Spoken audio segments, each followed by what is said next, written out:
Hello everyone, first of all happy new year and it's me your Pritha.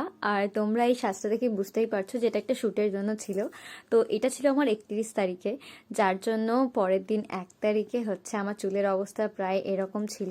আর সত্যি বলতে না, আমার খুব ইচ্ছে ছিল যে আমার চুলটা এরকমই থাকবে। আসলে ছোটবেলায় আমার চুল এরকমই কার্ল ছিল, কিন্তু বড় হয়ে সেটা আর থাকেনি। আর এখন শ্যুট করতে করতে পুরোটা স্ট্রেট হয়ে গেছে।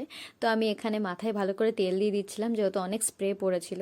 তো তেল দিয়ে শ্যাম্পু করে নিয়েছিলাম। আর যারা বলো যে শ্যুট করো কি সুন্দর লাগে, তোমার তো এত লম্বা লম্বা চুল, তারা দেখো এইরকম হেয়ার ফল হচ্ছে। আর কিছুদিন পরে আমার মনে হয় না যে আমার মাথায় কোনো চুল অবশিষ্ট থাকবে।